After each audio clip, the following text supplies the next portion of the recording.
bring up Terry McCoy, Chris Burson, Tyler Grady, and Matt Cook, and have them stand together. I'll wait till they get their spots. Dead center is a guy that just got inducted into the words Hall of Fame. In 2003, he was a gold medalist in the Pan American Games. In 2003, he was a silver medalist in the World Championships. He's a two-time Olympian. He's a graduate of Penn State University, and he is the current wrestling coach for the University Division I, University of Maryland, Terry McCoy.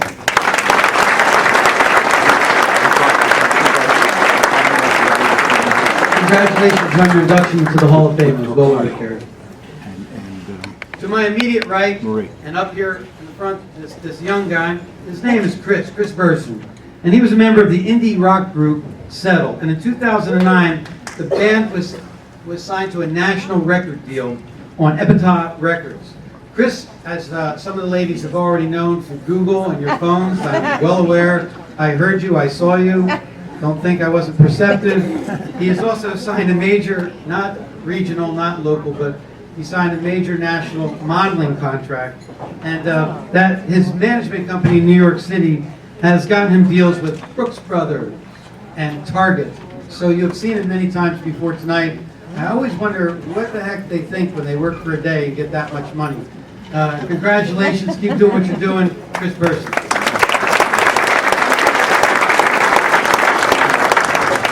With speaking at so many high schools and colleges this year, this next guest, we got booked together so much. I am so proud of how we first met Tyler, and how you have matured and how you present in front of hundreds and hundreds of students. You had one gig with me that you were in front of 700 students at Passaic County. When he's in front of high school students and talks about perseverance and pursuing your dreams, I know there's passion. When he went to Los Angeles and was a finalist in American Idol, it's so easy to YouTube or Google the American Idol guy, but there's so much more to Tyler than American Idol. Your singing voice has obviously got you associated with the Grammy-nominated album, and that's also through hard work, not just the American Idol part. I respect that. I'm also proud to say that Tyler, while he was auditioning 3 years in a row for American Idol, traveled from his college, never missed a class, never dropped a grade, and graduated with his bachelor's degree from Temple University. Much respect to you, Tyler.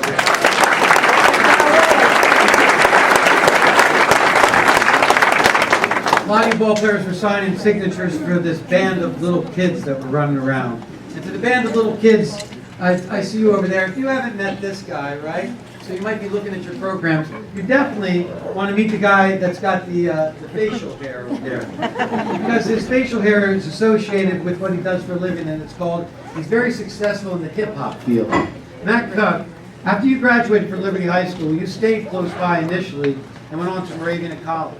And while you were pursuing music and music management producing, Matt earned his degree and graduated with his bachelor's degree from Moravian College. While he was pursuing making a living as a DJ, he also got into producing and music management. But I had no idea that a former local kid would sign 2 CDs up to a national record deal and be behind the tools and the machine and production. Congratulations on your success. It's well earned. This is Matt Cook.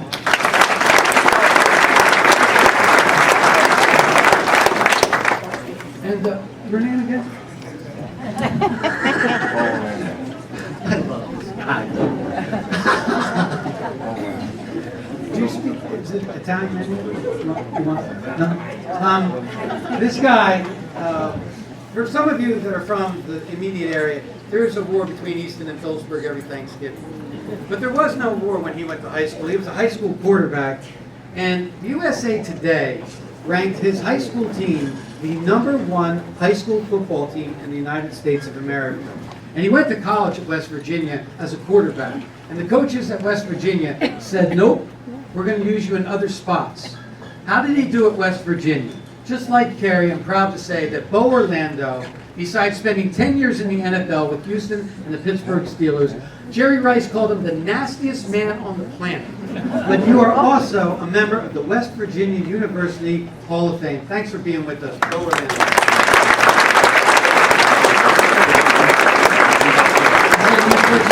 Staff photographer, Get the good pics? All right, thank you very much, guys.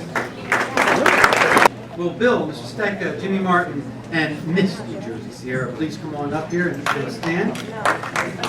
Business in sports, some people are in this field called sports management. There's a lot of those majors out there, and there's many more graduates in sports management than there is jobs. These two guys are the guys that you should talk to if you are in sports management, if you have a family member in sports management, because they have made it a life. Mr. Martin thought that his life initially would be associated with the corporation Equitable, and it was, except that just like Marvin Miller, who used to work in this town with Bethlehem Steel for you baseball players, this is where Marvin got his start with the union. And Jim Martin made a switch with the Association of Equitable Major League Baseball, and for 12 years, he served as the executive director of BAT. And if some of you say, what's BAT? It means, it's sort of like this brand called FUBU, for us, by us. The ball players donate money. Major League Baseball players donate money, and Jim and his staff save lives, make operations possible, make having a place to sleep, making benefits. I have been to your banquets in New York City, Mr. Martin, and besides introducing you, I'm a fan of you and what you and your staff did for your 12-year tenure. Mr. Martin would delegate where millions of dollars would go to help other baseball families that are in need. Mr. Martin, I absolutely respect everything you've ever done. Much applause to you.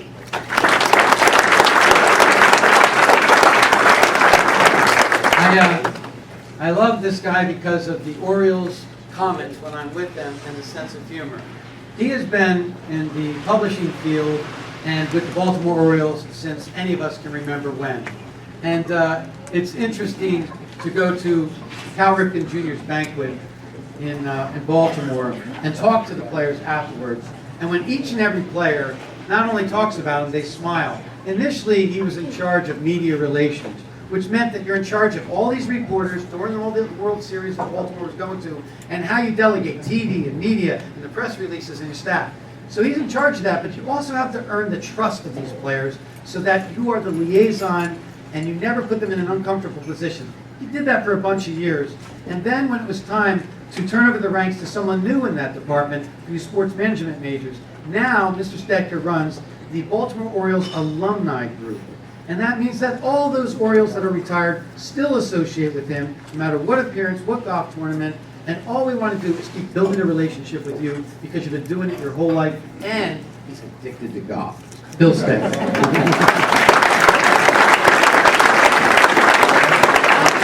Sierra, you have come a long way. You have earned it, you've worked hard. I actually read and read and read because you look better than all of them together. But what I didn't want to just introduce you, in all honesty, out of respect, I didn't want to introduce you as just Miss New Jersey. So much more to that. She grew up minutes away from Atlantic City, which our state of New Jersey associates with that crown. Being part of that organization, it means that it's scholarship money if you can keep going farther and farther. And she is a senior at Rutgers University. You use dance as your talent, so all I hope to do is actually see, right, that you keep making these steps, that you keep taking the place of where you want to be in the future, because you're working hard for it. You can go into a lot of majors in college, and the one they're going to tell you better go into with your heart is the one that doesn't pay a lot of money. And that's all I needed to read about, because that's where your heart is. She is studying social work, because as a college graduate, her focus is to give back. One of the things that she's earned through her hard work is $35,000 in scholarship money. Much applause to you, Miss New Jersey.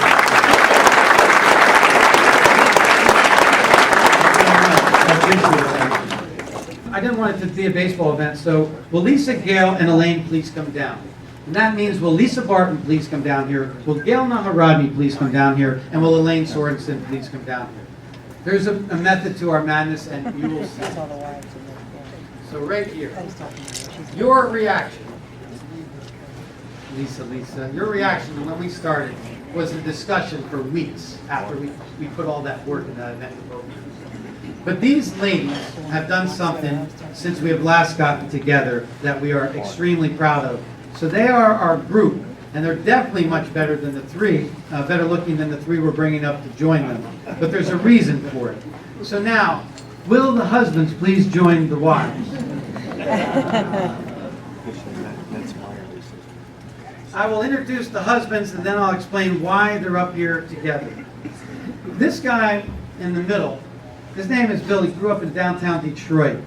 And he is the only guy I know that in the 1970s avoided being put on the disabled list by not letting the manager know, not letting the trainer know, and he actually took a chain and wired together underneath his uniform and duct taped over it so that he could continue to catch with a separated shoulder. He is the toughest baseball player right in the ranks of Thurman, the toughest human being that I ever met associated with the game. Bill Naharodny was also my first friend. And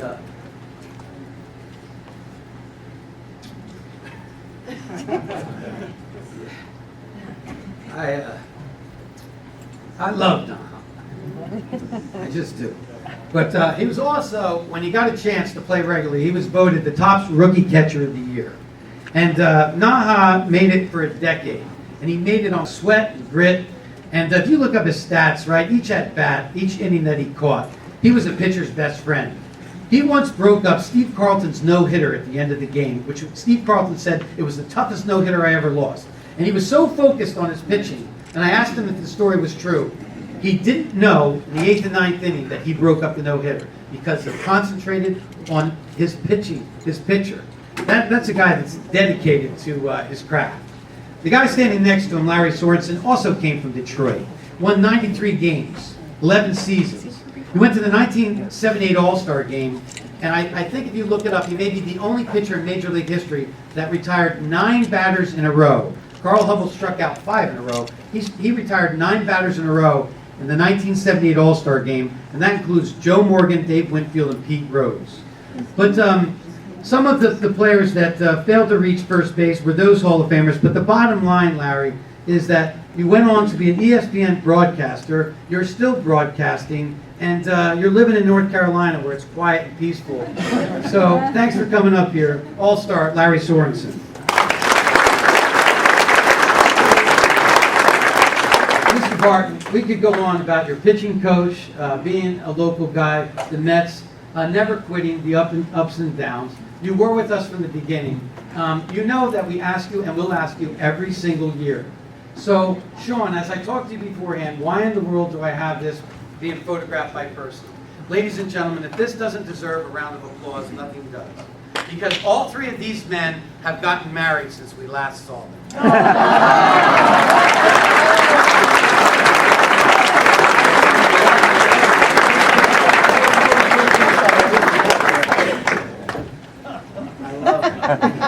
So much better than statistics.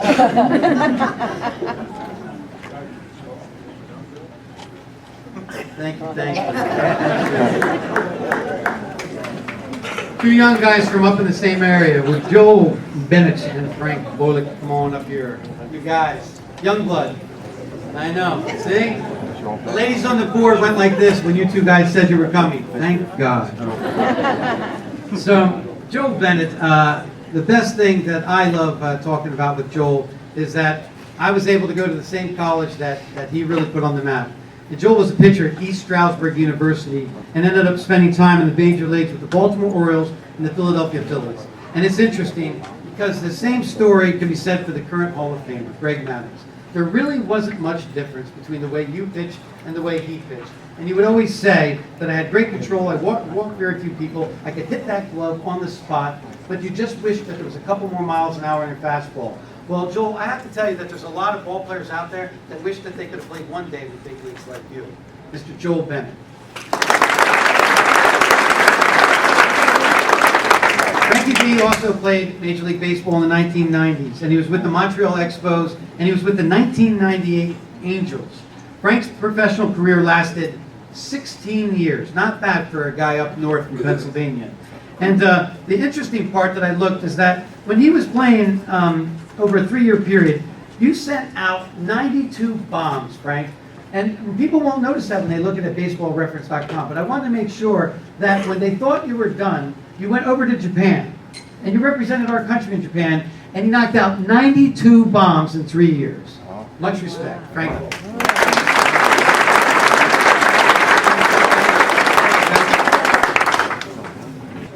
These 6 players represent the decade of the 1960s. They also represent some good golf games because these guys took the tenaciousness of the Major League Baseball field onto the golf course after they were done. I wanted to say about Mr. Coates.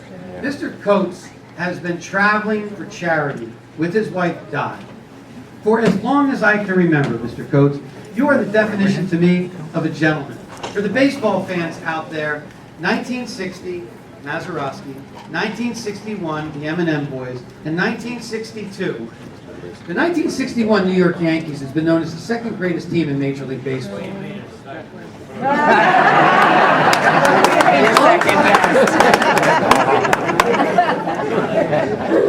So Mr. Coates, because you guys are together, we wanted to be a little bit more romantic.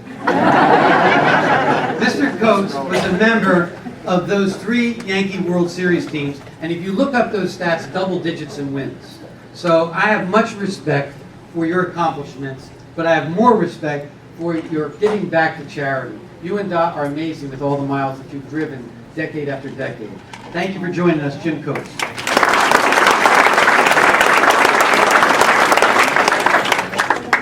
Mr. Clemens. Mr. Clemens' golf game is amazing. And Mr. Clemens also refuses to ever miss our event. I am most appreciative from a visit with students in your living room that you understood it before these banquets ever existed. We sat in this living room years ago when a bunch of these kids got in the car and he said, "Are you sure they want to come to my house?" And I said, if you spend a decade in the major leagues with the Philadelphia Phillies and the St. Louis Cardinals, 2 amazing teams, and you keep playing year after year, that is called longevity. And then you turn it into your golf game and also giving back time and time again wherever your car went. Most recently, Mr. Clemens brought the first major league clinic to my hometown, Phillipsburg, New Jersey. And the guys that ran that are here tonight. So I have much respect, Kenny, and your cohort. I'm not sure where you are, but Doug, thanks for coming back and also giving the clinic, the first ever major league clinic in Phillipsburg, New Jersey. Doug Clemens. That's awesome. Mr. Lown, I love telling this story, and it's a very easy one. A kid gets a baseball, he gets told this is your first start. He goes to the mound for his team, our nation's capital in Washington. He looks across to the other dugout. The kid that's wet behind the ears has to face the Boston Red Sox. Sometimes ignorance is wonderful, because he went out there on the mound for the next 9 innings. He shut down the Boston Red Sox. 1, 2, 3, 1, 2, 3, 1, 2, 3. And his rookie debut in the major leagues was a shutout against the Boston Red Sox. Need I say more?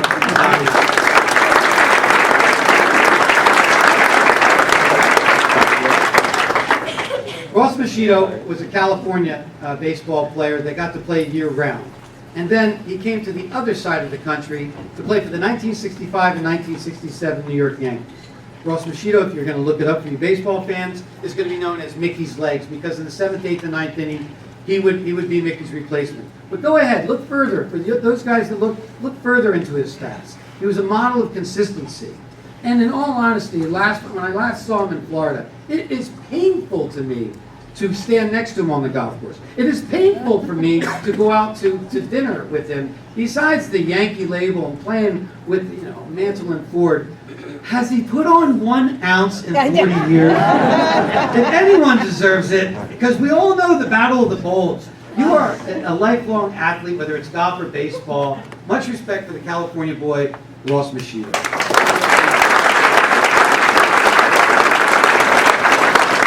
We're getting this envelope out because my co-author is here when we had an idea for a book. And we argued about what this chapter should be because the publishers did not want to publish this chapter. Where are you, Rich? Right here. Rich Hirschlag and I traveled to New York City and did an interview at the fire department in New York City, not long after 9/11. And we interviewed this guy that made a career out of playing high school baseball in New York City.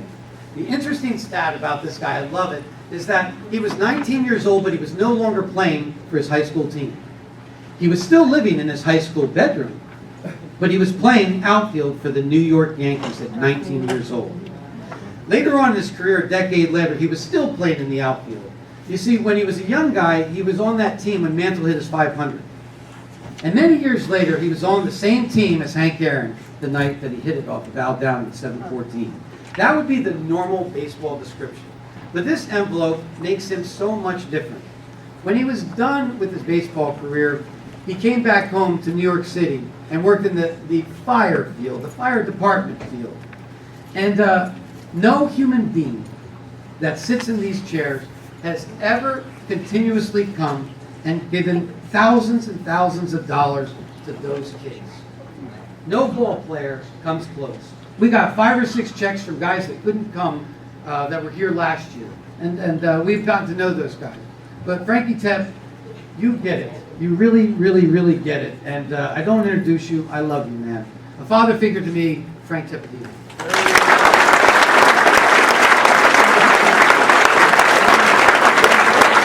Thanks so much, guys. I appreciate it. You moved from the 60s to the 70s. And we bring up Billy Sample, John Grubb, and Al/Aldous Woods. Come on up, guys. Did you hear Billy? Hold on, if you didn't hear,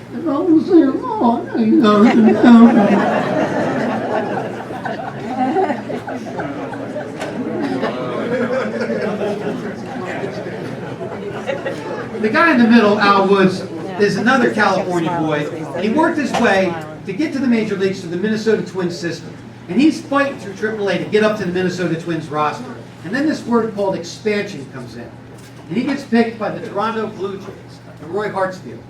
And as a rookie for the Toronto Blue Jays, it wasn't his first year in the big leagues. It was 500 plate appearances for your first year. That alone sets you apart.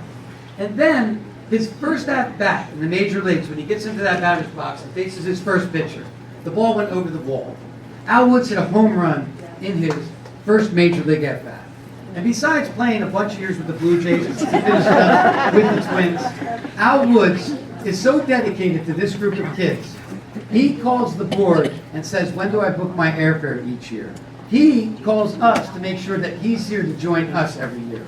There's no ball player that travels farther to be here for you guys than that man right there, Al Woods. Al, you are now a sheriff, but you're a hero to a lot of us. Thank you much, guys.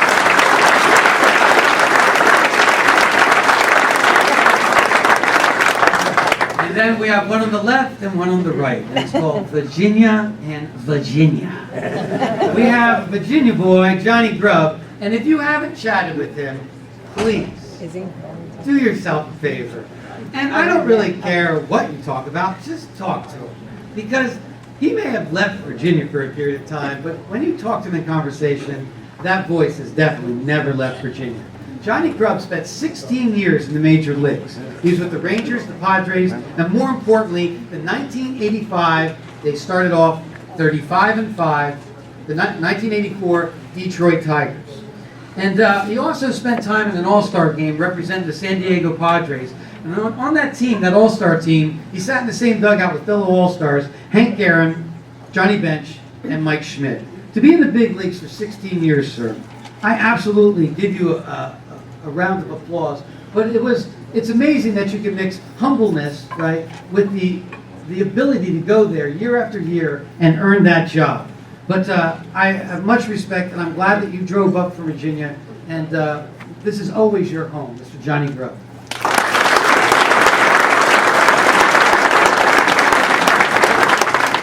I am going to do everything right because I want to keep being invited to his movie premieres. I have promised him that I'm not going to screw this up. To talk to him is to love him. To just enjoy his personality. Quick wit, unbelievable knowledge retention, loves history. When he graduated from high school, he went to James Madison University. Came out of James Madison University, and he ended up playing 9 seasons in the major leagues. One of them, of course, we always pay homage to. He played for the New York Yankees. He knocked out 700 major league hits. And currently, with much respect, when your baseball career is over, then you write for Sports Illustrated, you broadcast. You're all over the country doing your broadcasting. That's the next career. But Billy Sample, when his son graduated from college, was very interested in his son's major. A lot of us dream of being associated with our dads in our 20s. He gave the gift of a lifetime to his son. And he said, let's sit down now that you're a graduate, and let's write, produce, and direct a film that's going to be made right here in New York City, and let's make it about baseball. So this film, Reunion 108, I cannot imagine the amount of work that you put into it. I was glad to be there the night of your movie premiere, and if you think that I'm paying homage, in all honesty, come on, Billy, that is a lot of work, besides baseball and broadcasting, to now be in the movie business. Do yourselves a favor, put it in your phone, look up Reunion 108, and give Billy Sample a round of applause.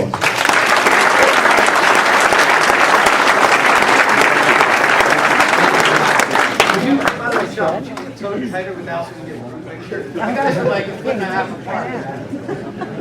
Thank you. Oh, this is where the ladies on the board did a sigh of relief.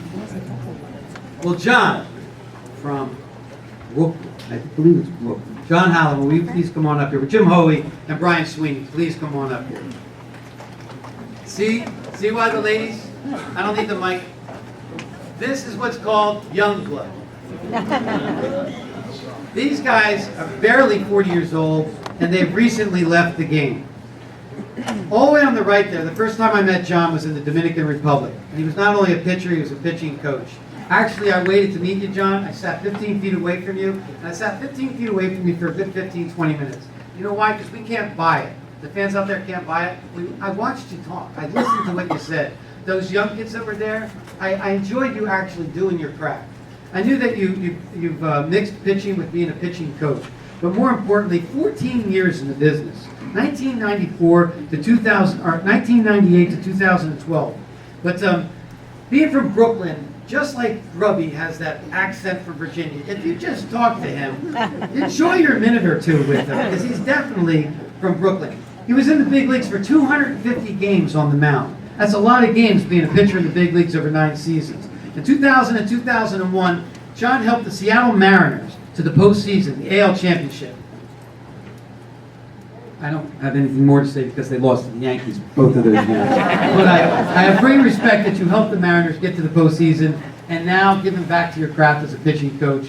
John, you're always invited to join us. May this not be your first visit with us. Keep joining us. John Hallam. Another local boy out of Trenton, New Jersey.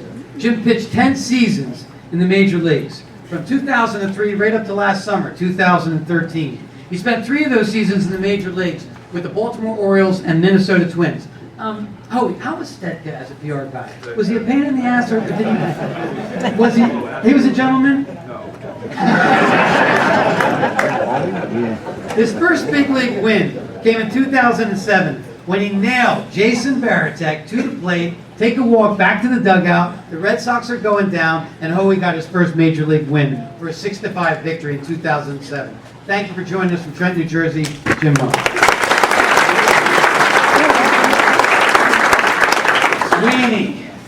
Sweeney. Sweeney started to shave last week, and it was a big deal. That is funny, I don't care. We were upstairs and we were like, where's Sweeney? And they thought it was his son. I love that. That was the best. Sweeney we met through a friend of this group, Rich DeLucia and Josh Kinney. And when DeLucia and Josh Kinney aren't out there working in the baseball field, they support this group. And in spring training in Arizona, we got to spend some time together. And I said, the moment that you actually say that you're not going back out there for another season, you're invited to join us. And true to his word, Brian came on down. He's a pitcher out of White Plains, New York. He spent 15 years in professional baseball and Japan. Brian spent 4 seasons in the big leagues with the Mariners and the Padres. And he came into relief in the big leagues on that hill for over 70 games. His first big league win came in 2004 with the Padres, where he started and beat Randy Johnson. Don't think we didn't look you up. Finley and Gonzo may be great hitters, but that day, no. We also looked that up. You sent them back to the dugout. They tried to do their job, but you got your first big league win. We're grateful that he's good friends with Josh Kinney and DeLucia, but we're more grateful that he's here tonight for our first time, and we've got some young blood. Thank you very much, Brian Sweeney.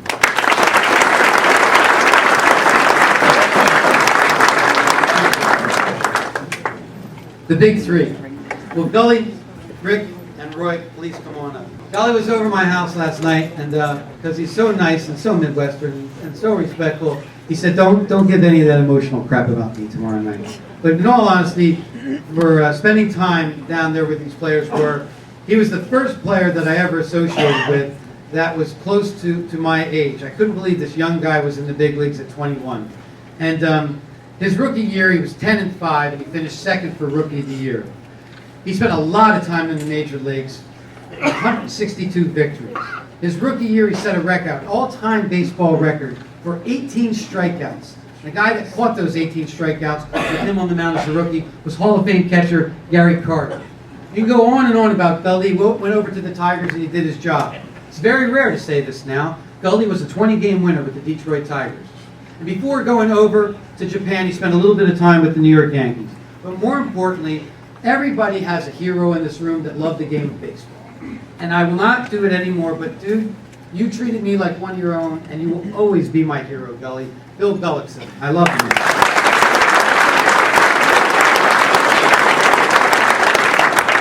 Rick Cerone. Now you know, in front of all these people, how badly Judy Tierney and ladies on that board, because you can't deny it, right? How many emails and phone calls did... I was trying hard. I know. They were... Give them credit. You know that you are wanted to be here.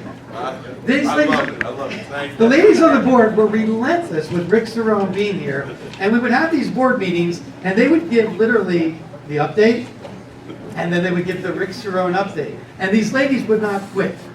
To go away from baseball, Rick spent some time in the studio too, Matt, just so that you know, as a record producer and doing well in the music field. When Rick Cerone's career was at its height in New York City, if you want to check, right, trust me, you can look it up. But Rick Cerone also cut a record, and it wasn't a baseball record.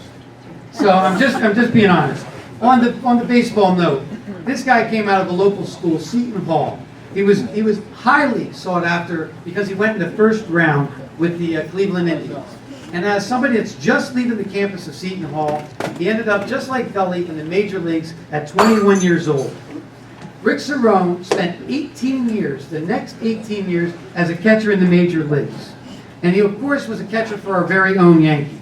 The one thing I like to point out when we did a gig previously together in New York is that when the chips were down in Game 3 of the 1981 World Series against the Los Angeles Dodgers, Rick stepped up to the plate, faced the Dodgers in the World Series, and sent one over the wall.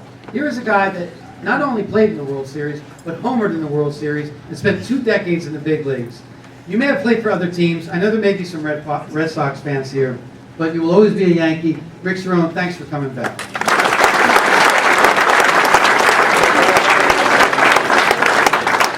I tried to promise you, Roy, no different than being at a gig a couple years ago with kids in New York City. I wanted to be from a teacher and not baseball stats. As a little boy in 1974, it was the first time that I got to meet Mr. White. It was because of a man named Pete Sheehy. And it was a lot. It was a lot for one day, but one thing hasn't changed, and it's the way he's known amongst his peers. And he's known as the consummate gentleman. He is a mark of consistency. Roy played for one team his entire major league career. He came out of California as well, but the team he played for was on this coast. And he played for the New York Yankees from 1965 to 1979. He was a 2-time All-Star, and he also appeared in his first major league game at 21 years old. This 2-time All-Star hit better than .290 5 times. He is the proud owner of 2 World Series championship rings, 1977 and 1978. His final year in Major League Baseball was spent on the same team as a guy named Sadarara. He went over to the Tokyo Giants in Japan. And I want to end my introduction with reading the only quote of the night. I didn't want him to be here just as a Yankee. I didn't want him to be here just as a World Series guy or stats. Because of how your teammates look at you is really who you are. And there was a book that a lot of us are aware of, and it's called The Bronx Zoo. And there's a lot of funny comments in there. There's a lot of funny stories. And this Bronx Zoo book was written by Sparky Lyle. And I will quote Sparky with what he wrote about Roy in his book. I had 24 teammates. Roy White was different. Roy White is probably the nicest damn guy on the club. He's quiet and he's well respected by every single player on this team. If you want to see a symbol of somebody with genuine class, you need to look no further than my teammate, Roy White. And that's the way he should be introduced. Roy White.